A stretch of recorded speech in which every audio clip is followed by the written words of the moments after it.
গণতন্ত্রের জীবন্ত প্রতিচ্ছবি বেগম খালেদা জিয়া ১৯৮১ সালে দলের দায়িত্ব নেয়ার পর থেকেই গণতন্ত্র পুনরুদ্ধার আর মানুষের অধিকার আদায়ে লড়াই সংগ্রাম চালিয়ে যাচ্ছেন।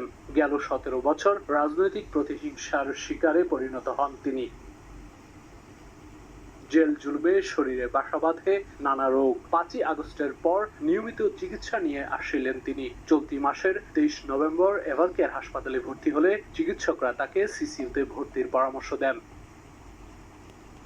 বেগম খালেদা জিয়ার জন্য দোয়া চেয়ে হাসপাতাল প্রাঙ্গণে ভিড় না করার অনুরোধ জানান দলের নেতারা। ব্রিটিশের বিরুদ্ধে আন্দোলন করেছেন, সংগ্রাম করেছেন।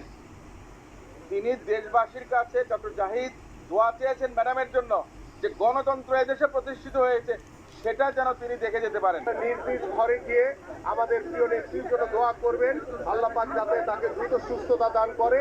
এবং আমি আপনাদেরকে আল্লাহর রহমতে তিনি আগের চেয়ে কিছুটা ভালো আছেন। আর দেশের রাজনীতিতে আপোষহীন নেত্রীর উপস্থিতি খুব বেশি প্রয়োজন বলে জানান দলের সিনিয়র যুগ্ম মহাসচিব রুহুল কবির রিজভী। আল্লাহ দেশের নেত্রী বেগম খালেদা জিয়াকে সুস্থ করবেন, তিনি আবারও আমাদের মাঝে ফিরে আসবেন। তিনি এদেশের গণতন্ত্রের নিরাপত্তা, এদেশের রাষ্ট্রের নিরাপত্তা, এদেশের সার্বভৌমত্বের নিরাপত্তা, তিনি এদেশের স্বাধীনতার নিরাপত্তা।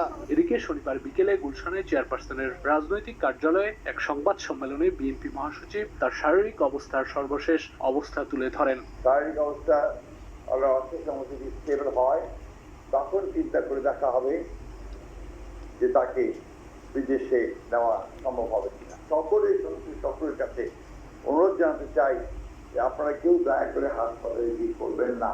বিজয় দিবস উদযাপন কমিটির এই সংবাদ সম্মেলনে বিএনপির ভারপ্রাপ্ত চেয়ারম্যান তারেক রহমানের দেশে না ফেরার কারণ নিয়েও সাংবাদিকদের প্রশ্নের উত্তর দেন তিনি। প্রস্তাব দিয়েছেন, এটাকে আপনারা ধরে নেন যে দিস ইজ দ্য তার ভাষ্য, এটা আর তো কোনো ব্যাখ্যা প্রয়োজন নেই।